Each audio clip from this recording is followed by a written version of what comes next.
I have not been inside the Bloedel Conservatory for years, and I suspect that's the case for a lot of Vancouverites.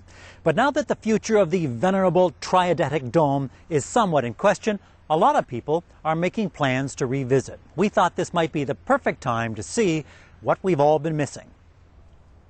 One step inside the Bloedel Conservatory on a cool Vancouver day is enough to instantly fog your glasses. But once your focus returns, there is a much clearer view of a space that has widened eyes for the past 40 years. You've got all this botanical beauty, and you're feeling this pure oxygen in this building. It always gives me a little bit of a high when I gives you a little boost. Gives me a it's boost. Almost like a little holiday boost. A little holiday, like a $5 trip to Hawaii.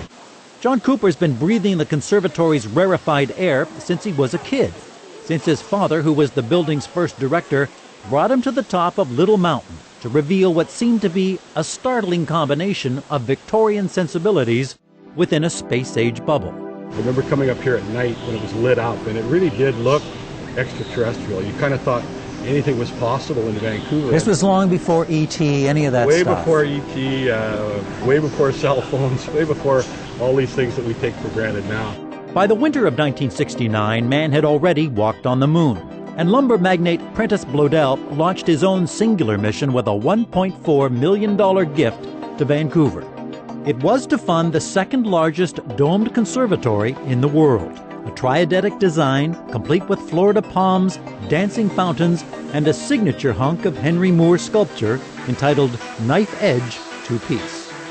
When the molds were made for that, Henry Moore made the molds. They were destroyed after he cast 3 bronze. One is in the House of Lords in London, England. Yeah. One is on the Rockefeller Estate in New York. And one is the top of little old Vancouver. They filled the dome with all manner of flora and fauna, tropical greenery from Africa and India and Southeast Asia. There was fruit hanging overhead, fish swimming below, and dozens of species of birds, some of which have been squawking and talking and flashing a brilliant feather or two for decades. If the macaws could verbalize, they would give you chapter and verse on the curious course that has brought the Bloedel to this precarious point in its history. In 1970, the first year, it was 500,000 people came through this facility, which was pretty phenomenal. It was really the attraction in Vancouver. And I think over the years, it's declined somewhat. In '86, it was around 250,000 came through. And of course, with the Canada Line construction and the reservoir construction the last few years, it's dropped off quite dramatically, down to around 70,000.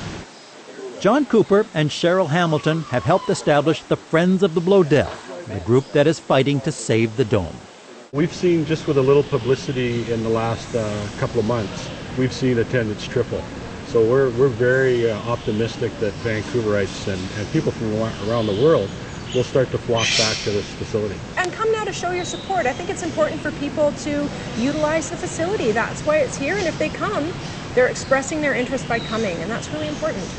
If they come, they'll find an atmospheric botanical time capsule that seems to envelop the passerby.